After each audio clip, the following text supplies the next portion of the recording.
Hello दोस्तों, स्वागत है आपका मेरे चैनल पे। इस वीडियो में मैं डिस्कस करूंगा आपसे बोर्ड में पूछे जाने वाले दो बहुत ही इंपॉर्टेंट क्वेश्चन। इनमें से एक क्वेश्चन फिक्स है, पक्का है, आपके एग्जाम में आएगा। तो इस वीडियो को आप अंत तक देखें बिना स्किप किए हुए और सीखें। 5 नंबर अपने पक्के करके जाएं। और आपको करना क्या है, इसको आपको नोट डाउन भी नहीं करना, बस आपको करना क्या है, इस वीडियो को पूरा अंत तक देखना है। इस वीडियो का जो भी नोट्स होगा ये आपको मेरे इस वीडियो के डिस्क्रिप्शन बॉक्स में एक लिंक मिलेगा मेरे टेलीग्राम चैनल का। वहां पे मैं नोट्स को अपडेट कर देता हूं, अपलोड कर देता हूं। आप वहां से डाउनलोड करके डिजिटल फॉर्म में रख सकते हैं। ठीक है, तो चलिए शुरू करते हैं क्वेश्चंस को सॉल्व करना। तो जैसा ये क्वेश्चन पहले लिखा हुआ स्क्रीन पे आपको दिखाई दे रहा होगा कि समांतर प्लेट संधारित्र की धारिता के लिए व्यंजक का निगमन कीजिए, इसकी धारिता को कैसे बढ़ाया जा सकता है। और आप देखेंगे क्वेश्चन 15, 16, 17, 18, 20, 22, 23 मतलब हर वर्ष पूछा गया है। तो आप समझ सकते हैं कितना ही इंपॉर्टेंट क्वेश्चन है। यहाँ से आपके 5 नंबर पक्के मिलेंगे, आपको इस वीडियो को अंत तक देखना है। तो चलिए इसके सॉल्यूशन को करते हैं। तो क्वेश्चन में क्या लिखा हुआ है कि हमको समांतर प्लेट संधारित्र की धारिता का निगमन करना है जिसमें कोई परावैद्युतांक भरा होगा। तो इसके लिए आप लिखेंगे, जैसे मैंने ये चित्र आप देख रहे होंगे अपनी स्क्रीन पे। तो इसमें लिखा है, मैंने इधर पहले से लिख रखा है, बाकी का जो आगे का पूरा प्रूविंग है वो मैं यहाँ पे करूंगा। ठीक है, और इसके बाद में फिर यहाँ पे एक दूसरा क्वेश्चन भी है। ठीक है, तो हम 2 क्वेश्चंस को डिस्कस करेंगे। तो जैसे कि है, तो हम क्या चालू करेंगे कि हम लिखेंगे कि चित्र में समांतर प्लेट संधारित्र दिखाया गया। आप इस चित्र में देखेंगे तो एक समांतर प्लेट संधारित्र दिखाया गया है जिसमें मुख्यतः धातु की 2 लंबी व समतल 2 प्लेटें हैं। इसमें धातु की लंबी व समतल 2 प्लेटें हैं। ये एक प्लेट पहले x है और एक दूसरी प्लेट y है। ठीक है, जो एक दूसरे के आमने सामने थोड़ी दूर पर 2 विद्युत रोधी स्टैंडों में लगी रहती है। ठीक है, ये एक दूसरे के आमने सामने 2 विद्युत रोधी स्टैंडों में लगी रहती है। इन समांतर प्लेटों के बीच वायु के स्थान पर कोई विद्युत रोधी माध्यम है। ठीक है, इनके बीच में हमने जो इनका गैप है इसमें क्या किया है, वायु के स्थान पर कोई विद्युत रोधी माध्यम डाल दिया जिसका परावैद्युतांक K है। विद्युत रोधी माध्यम जैसे कागज ले लें, तेल ले लें, पानी ले लें, कुछ भी डाला गया है जिसका परावैद्युतांक K है। उसके बाद क्या है, समतल प्लेटों में प्रत्येक का क्षेत्रफल a मीटर स्क्वायर है। जो आपको प्लेटें दिख रही हैं इनमें प्रत्येक प्लेट का जो क्षेत्रफल है वो क्या है, a मीटर स्क्वायर है। ये आप सामने से देख रहे हैं। ठीक है, ये आप क्या देख रहे हैं, सामने से देख रहे हैं। ये प्लेटें ऐसे अंदर की तरफ फैली हुई होंगी। ठीक है, ऐसे होता है। अब आगे क्या लिखा है, और तथा प्लेटों के बीच की दूरी क्या है, d है। इन प्लेटों के बीच की दूरी d है।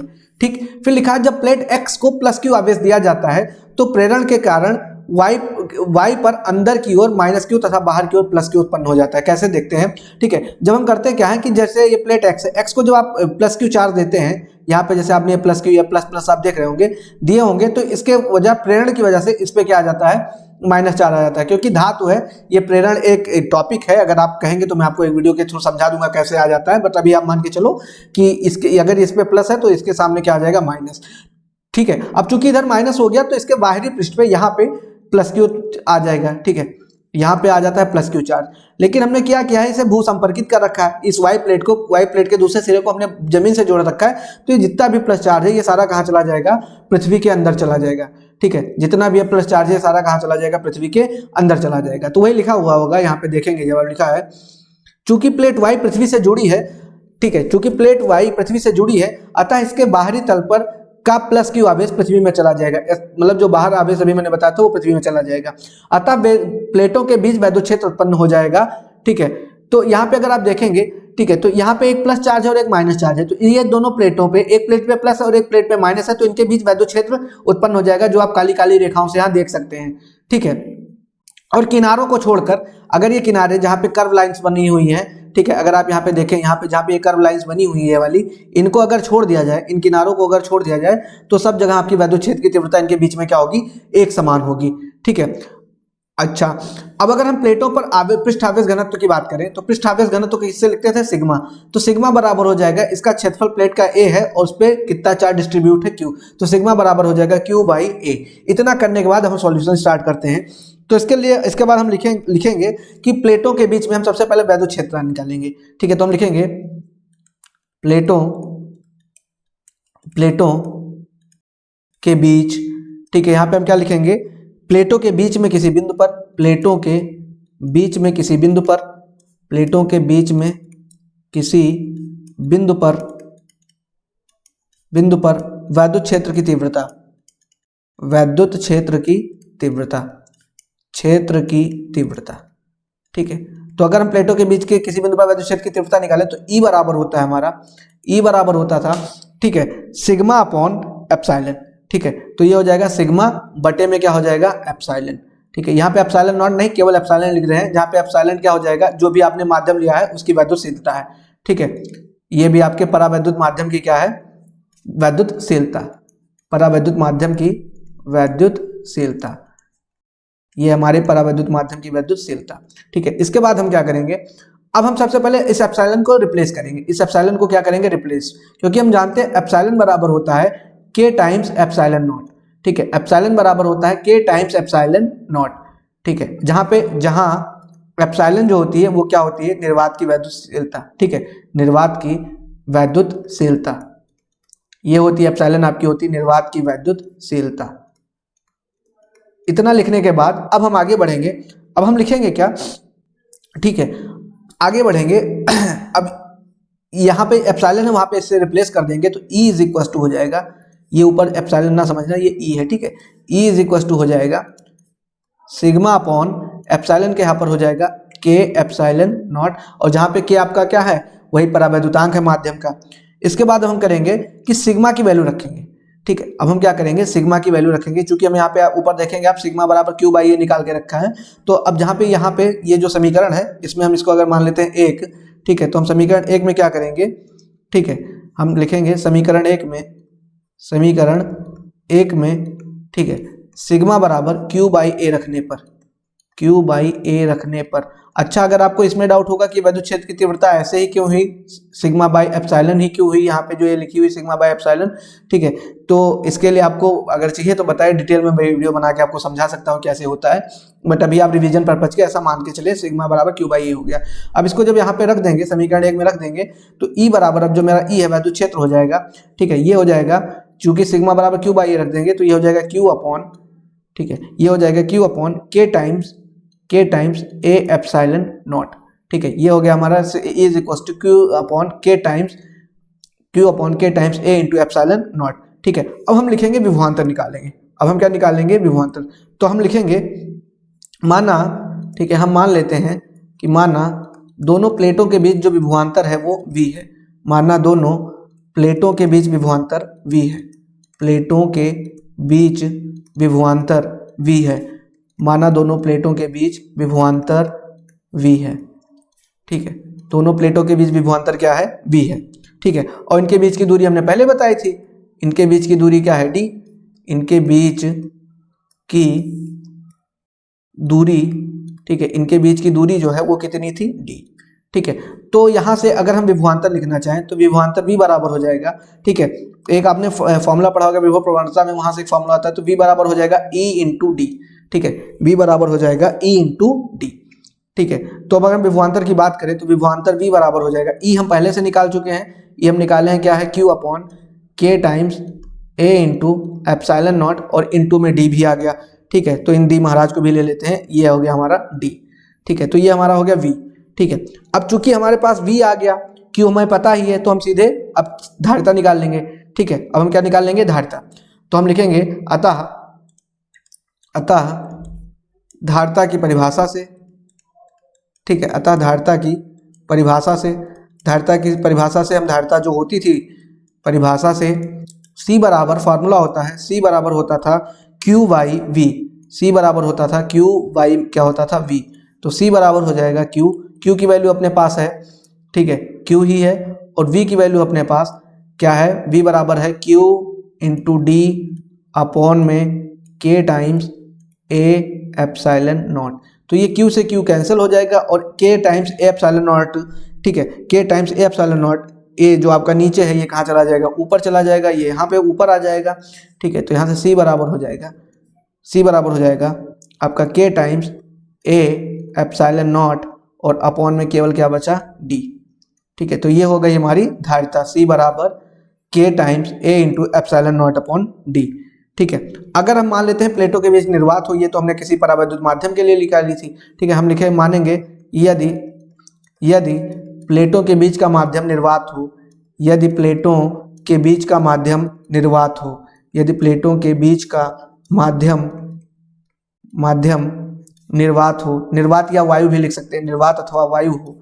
ठीक है, निर्वात अथवा वायु हो, तो इसके लिए हम k बराबर 1 मान लेते हैं, ठीक है। निर्वात या वायु का परावैद्युतांक k बराबर क्या मान लेते हैं, 1।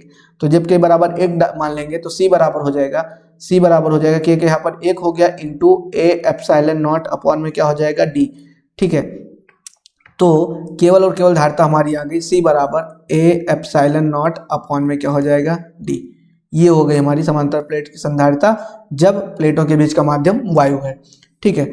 और इसका मात्रक भी जो लिखते हैं तो इस मात्रक किस में आता था, फैराड में, ठीक है। किस में आता है, फैराड में। एक और था कि इसको कैसे कैसे घटा बढ़ा सकते हैं, तो अगर अधिक धारिता रहे तो क्षेत्रफल ज्यादा होना चाहिए, दूरी कम होनी चाहिए, ठीक है। ये सारी चीजें हैं, तो ये हो गया, ठीक है। और जहां आप चाहें तो ये भी लिख सकते हैं एप्सिलॉन आपकी निर्वात वैद्युशीलता है, उसकी वैल्यू जो होती है यहाँ पे मैंने ऊपर ही बताया था, जहां एप्सिलॉन आपकी निर्वात की वैद्युशीलता है और इसका जो मान होता है ये होता है 8.85 गुणे 10 की घात -12 फैराड बटे मीटर, ठीक है। बटे में क्या होता है, मीटर। तो ये इतना करने के बाद आपके 5 नंबर क्या हो जाते हैं, पक्के हो जाते हैं। आइए दूसरे क्वेश्चन की तरफ चलते हैं, ठीक है। दूसरा क्वेश्चन क्या था कि आंशिक परावैद्युत पदार्थ से भरे समांतर पट्ट संधारित्र की धारिता का व्यंजक प्राप्त कीजिए। और ये उसके बाद एक न्यूमेरिकल पार्ट है, वो हम नहीं डिस्कस करेंगे, हमारा मेन काम है, क्योंकि ये क्वेश्चन 5 नंबर में इसको हटा के भी आ सकता है न्यूमेरिकल पार्ट को, ठीक है। अगर न्यूमेरिकल आपको समझना है तो मैं सोच रहा हूँ एक और वीडियो अपलोड करूंगा जिसमें केवल न्यूमेरिकल डिस्कस करूंगा मैं इस चैप्टर के, तो मैं बाद में करने वाला हूँ, ठीक है। तो हमारा क्या है कि वही संधारित्र है, लेकिन इस बार हमने क्या किया, उसके बीच में कोई पट्टी डाल दी, कोई स्लैब डाल दिया, ठीक है। स्लैब मतलब कोई एक गुटका डाल दिया उसके बीच में किसी दूसरे परावैद्युत माध्यम का, ठीक है। तो समझने वाली बात यह है कि जब हमने इसमें कोई गुटका डाला होगा, ठीक है, जब हमने इसमें कोई गुटका डाला होगा तो कुछ दूरी में गुटका रहा होगा, तो इधर भी वायु है, आप यहाँ पे जहाँ मेरी तीर चल रही है, कर्सर चल रहा है, तो इधर भी वायु है और इधर भी वायु है, और कुछ दूरी में हमारा कोई के परावैद्युतांक का कोई माध्यम है, ठीक है। तो यही चीज मैंने यहाँ पे नीचे लिख रखी है, इसको आप पढ़ेंगे, ठीक है। पढ़ेंगे तो क्या लिखा हुआ है, चित्र में समांतर प्लेट संधारित्र दर्शाया गया है जिसकी प्लेट P1 पर धनावेश +Q तथा प्लेट P2 पर ऋणावेश -Q है, ठीक है। वही ये प्लेट P1 है और एक प्लेट P2 है, हमने इस पे +Q डाला है और दूसरी प्लेट पे इसके -Q है। और प्रत्येक प्लेट का क्षेत्रफल A, ठीक है, प्रत्येक प्लेट का जो भी प्लेट लगी इनका क्षेत्रफल A तथा उनके बीच की दूरी D है, ये प्लेटों के बीच की दूरी D है, ठीक है। फिर लिखा है अतः प्लेट का पृष्ठ आवेश घनत्व सिग्मा बराबर Q/A होगा, ठीक है। आपका प्लेट का जो पृष्ठ आवेश घनत्व है सिग्मा बराबर क्या होगा, Q/A होगा, ठीक है। उसके बाद हम आगे क्या है कि माना प्लेटों के बीच के परावैद्युतांक वाले परावैद्युत पदार्थ की एक आयताकार पट्टी रखी गई है। हमने क्या किया, प्लेटों के बीच में आप जो पट्टी देख रहे होंगे ये हमने डाल दी कोई के परावैद्युतांक वाले माध्यम की, ठीक है। उसके बाद क्या है, पट्टी की मोटाई T है, यहाँ आप ऊपर देख रहे हैं पट्टी की मोटाई T है तथा पृष्ठीय क्षेत्रफल संधारित्र की प्लेटों के क्षेत्रफल के समान है, और पट्टी का जो पृष्ठीय क्षेत्रफल है वो सेम संधारित्र की प्लेटों के पृष्ठीय क्षेत्रफल के क्या है, समान है, ठीक है, A है। इस दशा में अगर हम बात करें तो प्लेटों के बीच की दूरी D दूरी में से D - T दूरी तक वायु होगी तथा T दूरी में परावैद्युत पदार्थ होगा। इसको समझते हैं, अगर आप यहाँ देखें तो यहाँ से ये पूरी दूरी D है और ये T है, ठीक है, स्लैब T दूरी है, तो ये जो दूरी बची इतना, ठीक है, ये वाली और ये वाली, ये दूरी बची D - T, तो इसमें तो वायु है, बाकी T दूरी में आपका क्या है, T दूरी में आपका स्लैब है कि परावैद्युतांक वाला कोई माध्यम है। इतना लिखने के बाद अब हम लोग आगे बढ़ेंगे और हम लिखेंगे अब प्लेटों के बीच में पहला टास्क होगा हमारा वैद्युत क्षेत्र की तीव्रता निकालना है, ठीक है। तो प्लेटों के बीच में अगर हम वैद्युत क्षेत्र की तीव्रता निकाल लें, ठीक है, तो लिखेंगे, ठीक है, तो वैद्युत क्षेत्र की तीव्रता किसके कारण, वायु में। सबसे पहले कहाँ निकालेंगे, वायु में, ठीक है। यहाँ पे अब प्लेटों के बीच वैद्युत क्षेत्र की तीव्रता किसमें, वायु में, ठीक है, वायु में। जितना वायु है उसमें कितनी वैद्युत क्षेत्र की तीव्रता होगी, तो वायु में की अगर बात करें तो वैद्युत क्षेत्र की तीव्रता को हम मान लेते हैं E1 से लिख रहे हैं, तो E1 बराबर वही सिग्मा अपॉन एप्सिलॉन नॉट, ठीक है, सिग्मा अपॉन एप्सिलॉन नॉट। तो E1 बराबर हो जाएगा सिग्मा, चूंकि सिग्मा बराबर Q/A था, ठीक है, सिग्मा बराबर क्या था, Q/A, ठीक है। तो अब हम यहाँ पे सिग्मा है, सिग्मा के यहाँ पर क्या रख देंगे, Q/A। आप यहाँ ऊपर देख रहे हैं सिग्मा बराबर क्या था, सिग्मा बराबर क्या था, Q/A, ठीक है। तो अब हम क्या करेंगे, इस समीकरण में जहां पे सिग्मा वहां Q/A रख देंगे, तो जब आप यहाँ पे Q/A रखेंगे तो ये हो जाएगा आपका Q/A एप्सिलॉन नॉट, ठीक है, ये हमने निकाल लिया E1, ठीक है, ये हमने निकाल लिया E1। अब हम निकाल रहे हैं पट्टी के अंदर, ये तो हवा हवा में हो गया, हवा हवा मतलब जहां पट्टी नहीं है वहां पे हमने निकाला, ठीक है। अब हम लिखेंगे, इसके बाद क्या लिखेंगे, एवं, ठीक है, E1 निकालने के बाद हम लिखेंगे परावैद्युत पट्टी में, ठीक है, हम कहा लिखेंगे परावैद्युत पट्टी में, परावैद्युत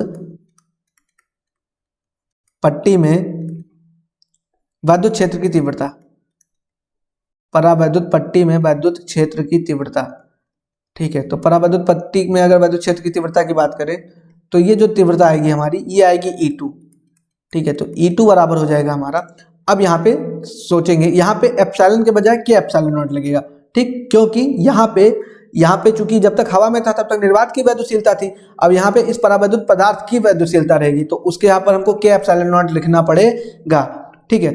तो हमारे जो वैद्युत क्षेत्र की तीव्रता होगी वो हो जाएगी sigma upon k times epsilon not, ठीक है, sigma upon k times epsilon not, ठीक है। अब फिर से सिग्मा बराबर क्यू बाई ए रख देंगे जब, तो E2 का जो मान है ये निकल के आ जाएगा आपका, ठीक है, Q upon k times a into epsilon not, ठीक है, Q upon k times a into epsilon not, जहां पे के क्या है, के वही है आपका, ठीक है, परावैद्युत माध्यम का परावैद्युतांक है।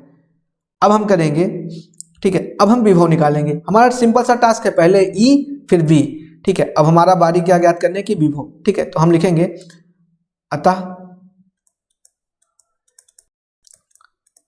ठीक है, अतः नहीं अब लिखेंगे अब, ठीक है, प्लेटों के बीच परिणामी विभव, ठीक है, परिणामी विभव। तो अगर हम विभव की बात करें तो V जो है, इस बार जो V आएगा, चूंकि V बराबर होता है फार्मूला, V बराबर होता है E इंटू डी, ठीक है, V बराबर होता है E इंटू डी, पर इस बार जो विभव आएगा वो आएगा 2, अब चूंकि वैद्युत क्षेत्र की तीव्रता 2 है तो दोनों की वजह से अलग अलग विभव आएगा, ठीक है। तो जो V बराबर आएगा सबसे पहले तो E1 की वजह से आएगा, ठीक है। तो E1 जो है, जो E1 थी वो वायु में है, ठीक है, तो E1 इंटू में हो जाएगा D, ठीक है, E1 इंटू में क्या हो जाएगा D, और D E1 हमारा क्या था, E1 था हमारी वैद्युत क्षेत्र की तीव्रता किसमें, वायु में, तो वायु में दूरी कितनी है, वायु में जो दूरी है वो है आपकी D माइनस टी। यहाँ पे आप चित्र में देखेंगे तो चूंकि ये टी चौड़ाई का आपने स्लैब डाल दिया, तो उसके बाद जो दूरी बची वो D माइनस टी बची, तो ये हो जाएगा E1 बराबर हो जाएगा, B बराबर हो जाएगा E1 times D minus T, ठीक है, E1 बराबर हो जाएगा D minus T, sorry E1 into D minus T, V बराबर प्लस एक और वैद्युत क्षेत्र की तीव्रता थी E2, E2 कितनी दूरी में फैली हुई थी, T दूरी में, तो ये हो जाएगा E2 इंटू में क्या हो जाएगा T। अब हम क्या करेंगे, E1 और E2 सारी वैल्यूज को यहाँ पे रख देंगे, तो V बराबर हो जाएगा, E1 की वैल्यू हमारे पास आई थी Q upon A epsilon not, ठीक है, Q upon A into epsilon not, और इंटू में ये कितनी दूरी में फैली हुई है D minus T, plus E2 की वैल्यू क्या आई है, Q टाइम्स कह रहा हूँ, Q बटे K times A into epsilon not, और ये दूरी कितनी में फैली हुई है, T दूरी में फैली हुई है, ठीक है। तो ये हमने क्या निकाल लिया, विभव, ये हमने क्या निकाल लिया, विभव। अब इसमें से देखेंगे कि कॉमन क्या है क्या नहीं है, उनको हम क्या करते हैं, कॉमन कर लेते हैं। तो अगर आप देखेंगे तो यहाँ से आपको Q, ठीक है, अगर आप ध्यान से देखेंगे तो ऊपर से Q और नीचे से A एप्सिलॉन नॉट जो है वो दोनों टर्म्स में से कॉमन दिख रहा है, तो अगर कॉमन दिख रहा है तो आपने इसको कॉमन कर लिया। कॉमन करने के बाद यहाँ पे केवल क्या बचेगा, ये तो पूरा निकल गया, तो केवल बचा D माइनस टी, ठीक है, प्लस यहाँ से कॉमन करने के बाद केवल क्या बचा, T बाई के, ठीक है, यहाँ से केवल क्या बचा, T अपॉन में क्या बचा, K, ठीक है। अब इसके बाद हम क्या करेंगे, इसके बाद हम करेंगे क्या, अब हम निकालेंगे संधारित्र की धारिता, ठीक है, था संधारित्र की धारिता, ठीक है। जब हम संधारित्र की धारिता की बात करते हैं तो धारिता C बराबर क्या होती है, C बराबर होती थी Q बाई B, ठीक है, Q बाई क्या होता था B। अब हमको सारी वैल्यूज पता है, पुट कर देते हैं, तो C बराबर हो जाएगा Q, तो Q ही है, और B के यहाँ पर हमने ऊपर निकाल के रखा है, B बराबर क्या है, Q बटे A एप्सिलॉन नॉट इंटू ये हमारे पास D minus T plus T by के, ठीक है। अब यहाँ से आप देखें Q से Q कैंसिल हो गया और A एप्सिलॉन नॉट जो तरे है, ठीक है, हमारे उर्दू भाषा में बोलते हैं तरे, जो तरे है वो कहाँ पहुँच जाएगा, सबसे ऊपर। तो C बराबर हो जाएगा A into epsilon not upon D minus T plus T by के, ठीक है। ये हो जाएगा आपका C बराबर A epsilon not upon D minus T plus T by के, ठीक है। अब यहाँ से आपका आंसर आ चुका है, लेकिन सेक ही बघाड़ने के लिए, ठीक है, सेक ही बघाड़ने के लिए इसको थोड़ा और सा अच्छा कर देते हैं। अब हम करेंगे क्या, C बराबर हो जाएगा हमारा A एप्सिलॉन नॉट, आगे वाले स्टेप में हम क्या करेंगे, D, यहाँ से माइनस टी कॉमन कर ले हैं, ठीक है। जब आप माइनस टी कॉमन कर लेंगे तो ये हो जाएगा आपका 1, और यहाँ पे चूंकि माइनस टी कॉमन किए तो प्लस था, किसमें हो जाएगा, माइनस में, 1 अपॉन के बचेगा, ठीक है भैया। तो ये हो गया हमारा मामला भैया, झमेला। C बराबर A epsilon not upon D minus T into 1 minus 1 by के। मैं तो ज़्यादा जनरली यही प्रेफर करता हूँ कि आप ये वाला जो रिजल्ट है वो याद रखें, ठीक है, और सेक ही बघाड़ना हो तो ये वाला याद रखें। अगर आपको मेरा जो एफर्ट है, या अगर आपको अच्छा लगे तो मेरे इस चैनल को थोड़ा सब्सक्राइब कर दीजिए, जिससे फिर मेरा भी मनोबल बढ़े और मैं आपके लिए और अच्छे कंटेंट लेके आता रहूँ। Thank you for watching.